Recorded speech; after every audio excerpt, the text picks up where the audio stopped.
பண்றது? நம்ம வீட்டுக்குள்ள இருக்கணும்ல. இப்படி ஊர் ஜவாரிக்கிட்டு தெரு ஜவாரிக்கிட்டு நடந்தா எப்படி வேலை நடக்கும் வீட்டில்? இவங்க வீட்டில் நல்லா அழகா இவ பிள்ளைகளும் எல்லா வேலையும் செய்யுது.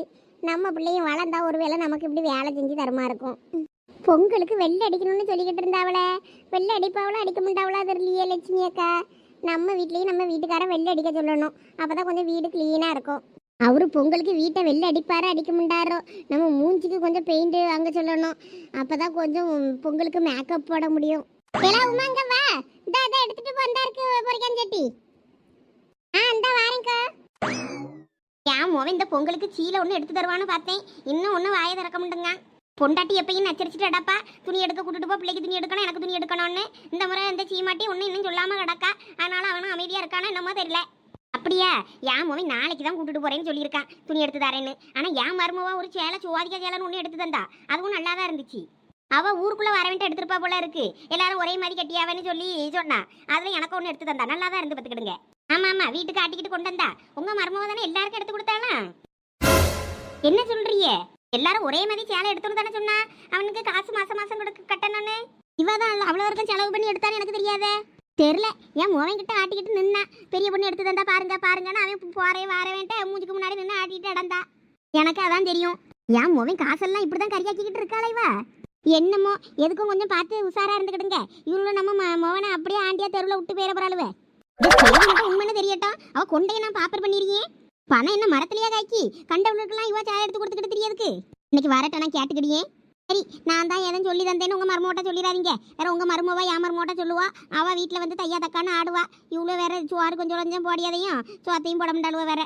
நான் நீங்க தான் சொன்னீங்கன்னு சொல்ல மாட்டேன். என் காதுக்கு வந்துச்சு இதான் விஷயம், இதுவா இப்படிதானான்னு சொல்லி நான் கேட்பேன் பாருங்க. அதை கேளுங்க. உங்க மருமோட்ட நீங்க கேட்க தானே செய்யணும். ஆமா, கொஞ்சம் பக்கத்துல வாங்க. என்ன சொல்லுங்க? 4வது தெருவில் 3வது வீட்டில் இருக்காள புஷ்பம். ஆமா, அவளுக்கு என்ன மருமவா ஒரு 3 மாசம் முழுவாம இருந்தா.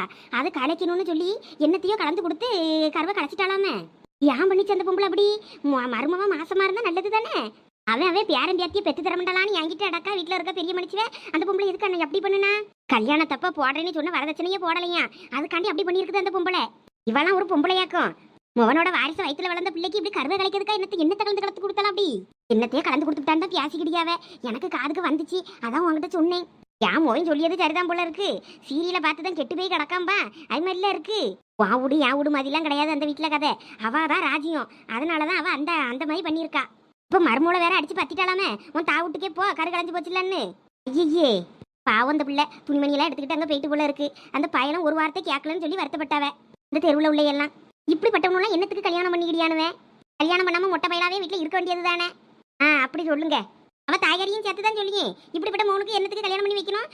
நகை சாவுவது கொண்டுகிட்டா பாப்பறாவ. அது தெரிய மாட்டேங்க அந்த மக்களுக்கு. நானா என் மருமவ இன்னொன்னு பெத்து தரம்டாளான்னு நான் என்கிட்ட அடக்கேன். அவ என்னன்னா இப்படி பண்ணியிருக்கா. இப்படிப்பட்ட பொம்பளைக்கெல்லாம் நல்ல சக்காலம் வருமாக்கும். எம்மா, அது கொஞ்சம் மோசமான பொம்பளை தான். ஆமா, முன்னாடிலாம் அந்த தெருவுக்கும் போவேன். இப்போ நான் போறதில்ல பார்த்துக்கிடுங்க. நானே கொஞ்சம் கொஞ்சமா போறதை குறைச்சிக்கிட்டேன். கோயிலுக்கு அன்னைக்கு வரும்போது பார்த்தேன், ஒரு படியாதான் மூஞ்சி எரிஞ்சிக்கிட்டு சிரிச்சிட்டு இருந்தா நின்னா மருமவாட்ட. அப்பயே நினைச்சேன், மாசமா இருக்க பிள்ளைகிட்ட ஏன் இவன் இப்படி நிக்கான்னு. அப்பயே அப்ப வயிற்றுச்சில்ல தான் இருந்திருப்பா போல இருக்குன்னு. ஆமாக்கு. இப்பவே வாசம் நல்லா தூக்குதே. முட்டை பொரியல் கணக்கா வரும் பாரு. இதெல்லாம் நல்லா வசக்கி போட்டதுக்கு அப்புறம் இனிமே அந்த சுறாவை எடுத்து உள்ள போடுமா. அதை போட்டு வசக்கணும்னு வையி, கரெக்டா வந்துடும். சரிண்ணே. பாரு, இப்ப பார்க்கும்போதே எவ்வளவு அழகா இருக்குன்னு. நல்லா கிண்டிக்கிட்டே இருக்கணும், கை விடாம, இல்லாட்டினா தீஞ்சி போகும். என்ன தண்டை பண்ணி என்ன இதுக்கு எப்படிதான் இவ்வளோ அழகா சமைக்கிய? எல்லாம் பொண்டாட்டி கூட இல்லாம தனியா கிடக்கும் போது சமைச்சு சாப்பிடிய பக்குவம் தான். ஓஹோ, அதான் உங்க சமையலின் ரகசியமா? ஆமாம்மா, வேற இதுக்கு நீ என்ன போய் படிச்சுட்டா வர போறோம். நம்ம ஒரு நாள் காரமா இருக்கும், ஒரு நாள் உப்பு இல்லாம இருக்கும், ஒரு நாள் உப்பு சப்பு எதுவும் இல்லாம இருக்கும். அப்படியே ஒவ்வொன்றா கத்துக்கிட வேண்டியதுதான். நம்ம செய்யறது தான் சமையல். என்னடே, சோறு போட்டுட்டு வரட்டுமா? செஞ்சு முடிச்சிட்டீங்களா? அம்மா, நீ கிண்டு இனிமே. இந்தா லட்சுமி, ரெடி ரெடி. இனிமே நீ சோறு போட்டுட்டு வா, எல்லாருக்கும் சேர்ந்து உட்கார்ந்து சாப்பிடுவோம். இந்தா எடுத்துட்டு வரேன். நல்லா வாசமா தான் இருக்கு போங்க. இருக்கும்ல, எல்லாம் ஐயா கை பக்குவம் தானே. எல்லாம் உமா, ஓவரா எட்டி பாக்கேன்னு சொல்லி அந்த சட்டிக்குள்ள உளுந்துராத. சரி, இந்தா இருங்க, சோறு வடிச்சிட்டேன். எல்லாருக்கும் சோறு போட்டுட்டு வந்துடுறேன். எம்மா பெரிய பொண்ணு, போதும். இனிமே அடுப்பை ஆஃப் பண்ணிட்டு அதை அப்படியே இறக்கி கொண்டு வந்து அங்கே வச்சிரு. சரிண்ணே. சரசு இழுத்து வச்சு எல்லாரும் வாங்கடே சாப்பிடலாம். அட, அதுக்குள்ள சாப்பாடு வந்துருச்சா? ஆமா, எல்லாம் ரெடியா தான் வச்சிருந்தேன், அதான் எடுத்துட்டு வந்தேன். இந்தாங்க ஒவ்வொருத்தரா வாங்கி சாப்பிடுங்க. நான் பெரிய பொண்ணு அந்த சொராப்புட்டு எடுத்துட்டு வருவா, அதை எடுத்து வச்சு சாப்பிட்டுட்டு இருங்க. நான் அந்த மீன் கொஞ்சம் பொரிச்சு வச்சிருந்தேன், அதையும் எடுத்துட்டு வரேன். கொண்டாங்க லட்சி. இழுச்சவாச்சி நீயும் சாப்பிடு. உன் மொவையும் உள்ள தூக்கிட்டு அடக்காமல போகும்போது அவனை தூக்கிட்டு போ வீட்டுக்கு. இப்போ நீ சாப்பிடு என்னங்க. இதை எனக்கு போட்டு எல்லாம் எதுக்கு எடுத்துட்டு வந்தியே? எங்க வீட்டுக்கார காலையில எனக்கு எல்லாம் செஞ்சு வச்சுட்டு தாங்க போனாரு. பிள்ளைய வச்சுக்கிட்டு செய்ய கஷ்டப்படுவேன்னு. பரவாயில்ல, நாங்களா உட்கார்ந்து சாப்பிடும்போது நீயும் சாப்பிடு. ரொம்ப நாள் கழிச்சு இந்த பக்கம் வந்திருக்கல்ல. ஏக்கா எனக்கு வேணா கொஞ்சோட குழம்பும் கொஞ்சம் பொரியலும் வேணா தாங்க. வேற சோறெல்லாம் நான் வீட்டுல பொங்கி வச்சிருக்கேங்க, அங்க போய் சாப்பிட்டுக்கிடுறேன். அட சரசு, நான் எல்லாருக்கும் தான் சேர்த்து அரிசி போட்டேன், அதனால ஒன்றும் பிரச்சனை இல்லை, எல்லாரும் சாப்பிடுங்க. நல்ல அரிசி சோறுலாம் கிடையாது, ரேஸ் அரிசி சோறு தான், அதனால எல்லாருக்கும் இருக்கு. அதான் நான் பார்த்தேன் லட்சு தாராளமா தருதுன்னு. ஆமா, இதுக்கு முன்னாடி இவளுக்கு நான் நல்ல அரிசி சோறு போட்டதே இல்லல்ல. தின்னுட்டு நல்லா உதட்டு நீட்டுவா. சரி சரி ரைட் விடுங்க.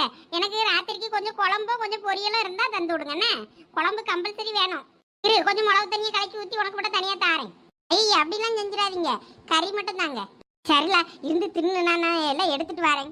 லட்சுமி, எனக்கு சாப்பாடை போட்டுட்டு நான் அங்கனே கொண்டு வந்து தந்துடுறேன், நான் அங்கனே உட்கார்ந்து சாப்பிட்டுக்கிடியே. ஆமா, உங்களுக்கு இங்கே உட்காரையும் இடம் இல்லை, கச்சாமிச்சான்னு கிடக்கு. நீங்க அங்கனே சாப்பாடு போட்டு தரேன், அங்கே உட்கார்ந்தே சாப்பிடுங்க.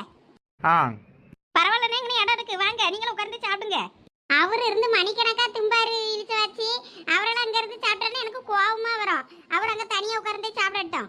அட அவியதான் இன்னைக்கு சுறாப்புட்டுலாம் செஞ்சிருக்காவ, பொரியல் கிரியல்லாம் அவியல விரட்டி விடுறீல, அவியெல்லாம் நம்ம கூட சேர்ந்து சாப்பிடட்டும். இந்த ஆசைப்படியாள்வல்ல, உட்காருங்கப்போ நான் தான் எடுத்துட்டு வரேன். சரி.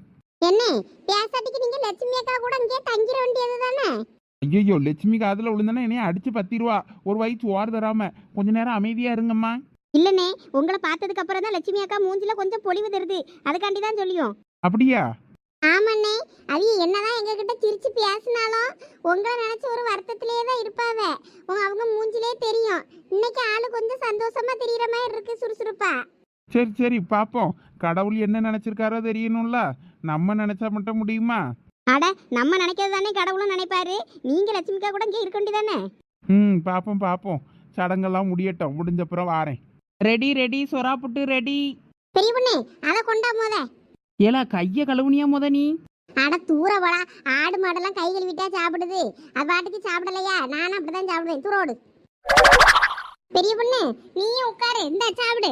சரசு, நீ பீடி தட்டத்துக்கு தூர வச்சுட்டு வா, வந்து சாப்பிட உட்காரு. சரிக்கு வந்த வாரேன். இந்த பெரிய பொண்ணு